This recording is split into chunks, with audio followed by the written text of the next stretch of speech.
নমস্কার, সুভদ্রা রান্নাঘরে আমার সকল দর্শক বন্ধুকে জানাই স্বাগত। আমি শিউলি। আজকে দেখো আমি কতগুলো বিটরুট নিয়ে এসেছি। তো বিটরুট দিয়ে আমি আজকে কি বানাবো তোমাদের সাথে আমি একটু শেয়ার করব। আজ একদম প্রচণ্ড হেলদি একটা খাবার বানাবো। তো বিটরুট নিয়েছি, আর এগুলো হচ্ছে আমলকি। এগুলোকে আমি গ্রেট করব, রুটটাকেও গ্রেট করব, আমলকিটাকেও আমি গ্রেট করে নেব সুন্দর করে। একদম আমি খোলা ছাড়িয়ে রেডি করে নিয়েছি, শুধু এবারে গ্রেট করে এগুলোকে রোদ্দুরে শুকাতে দেব।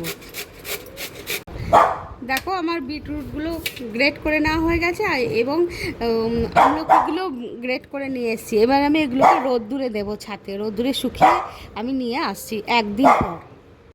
দেখো আমি একদিন পরে শুকিয়ে নিয়ে এসেছি। আমলকিগুলো শুকিয়ে কীরকম হয়ে গেছে দেখেছো, একদম পুরপুরে হয়ে গেছে, মুচমুচ করছে। আর এগুলো হচ্ছে বিটরুটগুলো শুকিয়ে একদম মুড়মুড়ে হয়ে গেছে। এবার আমি কি করব বলো তো, এই মিক্সচার জারের মধ্যে আমলকি আর বিটরুট একসাথে এগুলোকে গুঁড়ো করে নেব। গুঁড়ো করে একদম মিহি একটা পাউডার বানাবো। হ্যাঁ, এই পাউডারটা বানিয়ে নিয়ে এটা আমরা খাবো। এটা তোমরা এইভাবে খাবে। বিটরুটে তো প্রচুর গুণাগুণ আছে, সেটা আমরা সকলেই তাই জানি। আর আমলকিরও তাই। আমি আমলকি দিচ্ছি তার কারণ আমলকি ভীষণই একটা মানে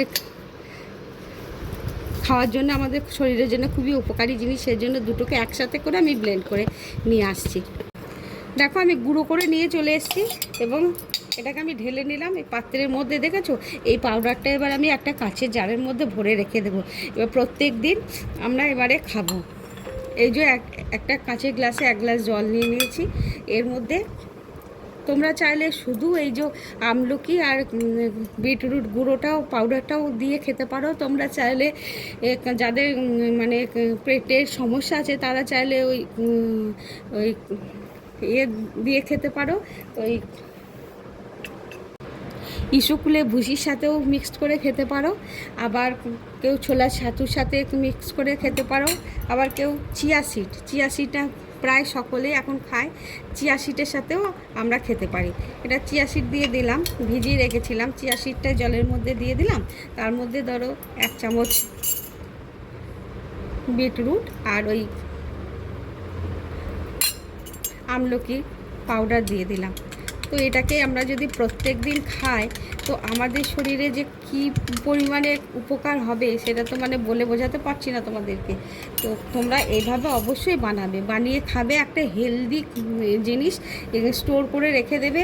প্রত্যেক দিন আমাদের বিটরুটের রস করা অনেক সমস্যা, কিন্তু সেটা হবে না যদি আমরা এইভাবে বিটরুটটাকে ব্যবস্থা করে নিতে পারি।